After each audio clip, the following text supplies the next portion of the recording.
नमस्कार। मैं आज आपको एक ऐसी शख्सियत से मिलाने जा रहा हूं जो कि एक बहुत ही ऊर्जावान नेता के रूप में उभर रहे हैं और इनके दिल में दिमाग में उत्तराखंड के लिए बहुत कुछ करने की कोशिश है। इनका मैं परिचय देना चाहूँगा। ये है मिस्टर सत्येंद्र सिंह रावत, जो कि एयरफोर्स से रिटायर हुए हैं और इस समय उत्तराखंड के लिए बहुत कुछ करना चाह रहे हैं। और ये आपके सामने सत्येंद्र सिंह रावत है। मेरे इनसे कुछ सवाल होंगे जिनका कि मैं इनसे पब्लिक के लिए जवाब चाहूँगा। तो सत्येंद्र जी, आपका स्वागत है। आप थोड़ा सा पहले 2 वर्ड आपके बारे में बताइए, फिर मैं आगे आपसे सवालात करता हूँ। नमस्कार, मैं सत्येंद्र सिंह रावत यमगोसर विधानसभा के अंतर्गत ग्राम धारकोट का निवासी हूँ और मैं भारतीय वायुसेना से 2006 में रिटायर हो गया था। अच्छा रावत जी, ये बताइए कि आप इस समय हिमालय क्रांति पार्टी को आप की तरफ से पेश कर रहे हैं और आप उसके लिए घोषणाएं कर रहे हैं, तो जनता आपको वोट क्यों दे? क्यों ना बीजेपी और कांग्रेस को जो इतने सालों से शासन चला रही है उनको छोड़ के आपको क्या क्यों दें? ऐसा आपका विशेष क्या है इसमें? उसका कारण मैं बताना चाहूँगा कि आज प्रायः आपने देखा होगा और सुना भी होगा कि कई गांव में प्लान हो रहा है। युवा जो है वो रोजगार के लिए दिल्ली, मुंबई, मद्रास, कैलकाटा जैसे क्षेत्रों में जा रहा है। वहाँ जाके क्या कार्य कर रहे हैं, उन्हें पैसा कमाने से मतलब है। लेकिन मैं तो और हमारी पार्टी तो यही चाहेगी कि हम रोजगार को स्थानीय रूप में विकसित करें। आजकल कई रोजगार योजनाएं चल रही हैं। जो हमारा पढ़ा लिखा है उसके लिए ITI का है, उसके लिए इंडस्ट्री है। एक सबसे बड़ा कारण क्या है कि हमारे इस गढ़वाल क्षेत्र में इंडस्ट्री नाम की कोई चीज़ है ही नहीं। कहीं भी कोई इंडस्ट्री, अगर कोई इंडस्ट्री है तो कोरदार में है, देहरादून में है, ऋषिकेश में थोड़ी बहुत है, लेकिन पहाड़ों में नहीं। क्यों? हम ये चाहते हैं अगर गांव-गांव में इंडस्ट्री हो तो हमारा जो बच्चा है जो पढ़ लिख रहा है वो इंडस्ट्री में ही कार्य करे, जिससे कि उस क्षेत्र का भी प्लान घटेगा और क्षेत्र का भी विकास होगा। और जैसे कि आपने पूछा कि क्यों हमें वोट दें, उसका कारण क्या है कि हम तो राजधानी शहर में नहीं चाहते। जितने नेता, जितने अभिनेता, जितने अधिकारी, जितने कर्मचारी, वो कोई पहाड़ चढ़ना ही नहीं चाहता आज के परिप्रेक्ष्य में। आप स्वास्थ्य सुविधाओं को देख लीजिए।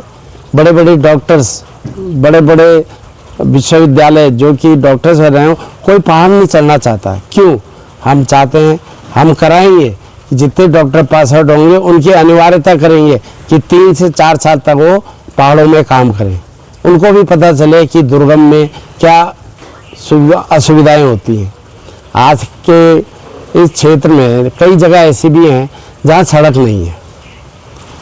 भला हमारी 77 साल 75 साल बीतने के बाद भी इस चीज़ का अभाव होना बड़ा खेद का विषय है। यहाँ 2 दशकों से भाजपा का राज रहा, पर भाजपा ने यहाँ कुछ काम नहीं किया। कांग्रेस का राज रहा, कुछ काम नहीं किया।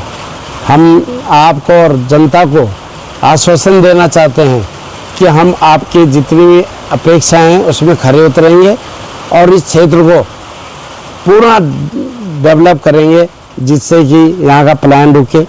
हम उसमें मुर्गी पालन, भेड़ पालन, मधुमक्खी पालन और डेयरी, जो कि विकास का प्रतीक है, अगर हम यहाँ लाएंगे उससे हमारे क्षेत्र में सुविधाएं भी बढ़ेंगी। फिर नंबर 2, हम ये चाहते हैं कि यहाँ पर पानी, बिजली की भी सुविधाएं निरंतर रहें। आजकल है, लेकिन प्रायः देखा जाता है कई बार लाइट चली जाती है, घंटों बाद आती है।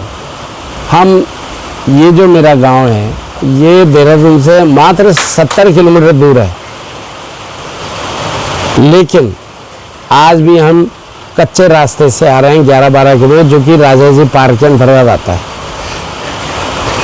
अगर हम एक आपसे डिफरेंस पूछा जाए कि आज की जो सरकार है बीजेपी और हिमालय क्रांति पार्टी जो आने की आप घोषणा कर रहे हैं, अगर हम इसमें पूछा जाए कि इसमें 5 ऐसे डिफरेंसेस बताइए जो कि आपकी पार्टी करेगी और बीजेपी या कोई भी सरकार आज तक नहीं कर पाई, तो आप मेरे को 5 ऐसे विषय गिनवाइए कि जो आप क्रांति ला दोगे उत्तराखंड के अंदर। नंबर 1 महिला सशक्तिकरण, नंबर 2 रोजगार, नंबर 3 इंडस्ट्री, नंबर 4 पानी बिजली और नंबर 5 सड़क परिवहन।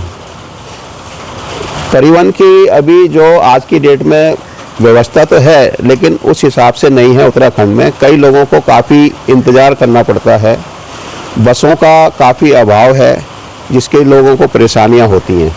तो आप ट्रांसपोर्ट इंडस्ट्री में क्या बदलाव लाना चाहेंगे? सबसे पहले बड़ा ही ये क्वेश्चन जो आपने पूछा मेरे काफ़ी दिल के करीब है, क्योंकि प्राय मैं देखता हूँ कि जो बस मालिक हैं, प्राइवेट बस मालिक, उनकी बसें तो भर के जा रही हैं, लेकिन हमारी जो रोडवेज़ की बसें हैं वो खाली जा रही हैं। उसका कारण क्या है? भ्रष्टाचार। अगर हम नई बसें दें, लोगों को नई सुविधाएं दें, इलेक्ट्रिक बस चलाएं, जिससे भी इन्वायरमेंट में भी प्रदूषण में कमी आएगी। लेकिन सोच का विषय है, हमें परिवहन में बहुत बदलाव करने पड़ेंगे। अगर हमारी पार्टी सत्ता में आती है तो हम परिवहन को ऊंचाई तक ले जाएंगे। आज अगर यहाँ उत्तराखंड में किसी को रात बिरात किसी को मेडिकल की प्रॉब्लम होती है तो उसको यहाँ से देहरादून ले जाया जाता है या ऋषिकेश ले जाया जाता है, जिससे कि उनको आधे रास्तों में ही कई लोगों को इसका सामना करना पड़ता है और अपना जीवन खो देते हैं। तो आपकी पार्टी आने से उत्तराखंड में ऐसा क्या किया जाए कि कोई बीमार हो तो उसके लिए हवाई यात्रा के लिए, चाहे वो रात बिरात या कुछ ऐसी, आप क्या फैसिलिटी देना चाहेंगे? हाँ, फर्स्ट ऑफ ऑल जैसे कि मैंने पहले भी बोला, स्वास्थ्य सेवाओं का तो अभाव है, यही नहीं है, पूरे उत्तराखंड में है। और ये क्षेत्र चूँकि सबसे पास है, तो मैं तो चाहूँगा कि यहाँ पर जितने भी मेडिकल कॉलेज खुलें, स्वास्थ्य केंद्र खुलें और लोग यहाँ के रहें और स्वास्थ्य सेवाओं का लाभ उठाएं। और आजकल जैसे आपने भी सुना होगा, प्राय हेली सेवा का भी प्रावधान है, तो हम चाहेंगे कि स्वास्थ्य सेवाओं में हेली सेवाओं का भी प्रयोग करें, जिससे कि हम तुरंत जो भी महिलाएं हैं, प्रसव पीड़ा है, कोई गंभीर रूप से बीमार है, कोई एक्सीडेंट से है, तो तुरंत उनको मेडिकल फैसिलिटी मिल सके। तो मेरा तो यही रहेगा कि हमारी पार्टी इसके लिए पुरजोर प्रयास करेगी। धन्यवाद सत्येंद्र सिंह रावत जी, और बाकी पब्लिक को भी हम कंटिन्यू आगे इनके विचार प्रकट करते रहेंगे। और मेरी आप सबसे अपील है कि हिमालयन क्रांति पार्टी को ज़्यादा से ज़्यादा आप लोग लाइक करें, उनको सपोर्ट करें, वोट करें, ताकि ये पार्टी नई उभर के आ रही है। और धन्यवाद वंस अगेन सत्येंद्र जी, आपको जल्दी हम दोबारा बुलाएंगे। धन्यवाद, थैंक यू। धन्यवाद।